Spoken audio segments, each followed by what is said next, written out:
रियासत का दीवान मुंशी प्रेमचंद की एक अत्यंत विचारशील और समाज को जागरूक करने वाली कहानी है। इस कहानी में प्रेमचंद ने सत्ता, भ्रष्टाचार और सामाजिक अन्याय पर गहरे सवाल उठाए हैं। इस कहानी में एक दीवान की भूमिका, जो एक छोटे राज्य के प्रशासनिक पद पर कार्यरत है, और उसके द्वारा किए गए निर्णयों की गंभीरता को प्रदर्शित किया गया है। कहानी का सारांश। कहानी का केंद्रीय पात्र एक दीवान है, जो अपनी रियासत के लिए काम करता है। वह अपने कर्तव्यों का पालन करता है, लेकिन उसकी नैतिकता और विचारशीलता उसके काम में बाधा डालती है। उसे प्रशासनिक निर्णयों में अपने व्यक्तिगत या सामाजिक विचारों को शामिल करने का अवसर मिलता है। लेकिन समय के साथ उसकी ईमानदारी और नैतिकता प्रशासनिक भ्रष्टाचार के सामने कमजोर पड़ जाती है। रियासत में गरीबी, भ्रष्टाचार और अन्याय का साम्राज्य है, और दीवान इन सब के बीच अपना स्थान बनाने की कोशिश करता है। वह न्याय के सिद्धांतों का पालन करने के लिए संघर्ष करता है, लेकिन समाज की गहरी षड्यंत्र और राजनीतिक दबाव उसके निर्णयों को प्रभावित करते हैं।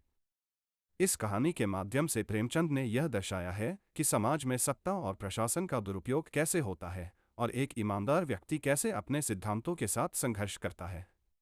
दीवान की कहानी हमें यह सिखाती है कि सच्चे न्याय की प्राप्ति के लिए समाज में भ्रष्टाचार और अन्याय के खिलाफ खड़ा होना जरूरी है, चाहे इसके लिए कोई भी व्यक्तिगत बलिदान देना पड़े। विस्तार से चर्चा। 1. दीवान का चरित्र। दीवान का चरित्र कहानी में केंद्रीय है। वह एक ईमानदार और नैतिक व्यक्ति है, जो अपने कर्तव्यों के प्रति सच्चा है। वह जानता है कि उसके पद का काफी प्रभाव है, लेकिन वह अपनी जिम्मेदारी को केवल एक जिम्मेदारी मानता है, न कि सत्ता का दुरुपयोग। 2. राजनीतिक परिप्रेक्ष्य।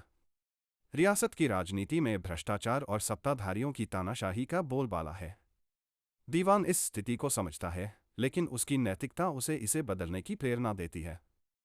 वह जानता है कि समाज में सत्ता का अनुशासन बनाए रखना उसकी जिम्मेदारी है, लेकिन प्रशासनिक दबाव के कारण उसे कई बार गलत निर्णय लेने पड़ते हैं। 3. सामाजिक सच्चाई। कहानी में प्रेमचंद ने समाज की सच्चाई को उजागर किया है। रियासत के लोग गरीबी और शोषण से जूझ रहे हैं। गरीबों और पिछड़े वर्ग के लोग प्रशासन के दुर्व्यवहार और भ्रष्टाचार से तंग आ चुके हैं। दीवान इन लोगों की पीड़ा को महसूस करता है, लेकिन उसकी स्थिति ऐसी है कि वह पूरी तरह से उनके पक्ष में खड़ा नहीं हो सकता। 4. भ्रष्टाचार का प्रभाव। इस कहानी में भ्रष्टाचार और राजनीतिक दबाव का गहरा प्रभाव दिखाया गया है। दीवान अपनी भूमिका में मजबूर है, और उसे कई बार गलत निर्णय लेने पड़ते हैं।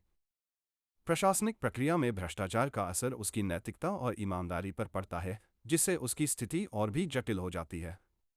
5. नैतिकता और संघर्ष। दीवान के संघर्ष में उसका नैतिकता से जुड़ा हुआ रुख प्रमुख है। वह हमेशा न्याय का पालन करना चाहता है, लेकिन वह यह जानता है कि उसका प्रशासनिक पद उसे व्यक्तिगत और सामाजिक विचारों के बीच एक टकराव में डाल देता है। वह इस टकराव के समाधान के लिए संघर्ष करता है, लेकिन उसका प्रयास अक्सर विफल रहता है।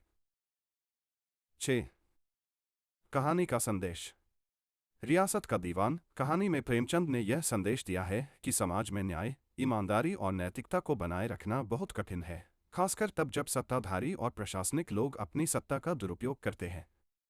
दीवान की कहानी हमें यह सिखाती है कि एक ईमानदार व्यक्ति के लिए समाज में सच्चाई और न्याय की तलाश करना कितना कठिन हो सकता है, लेकिन इसके बावजूद उसे अपने सिद्धांतों से समझौता नहीं करना चाहिए।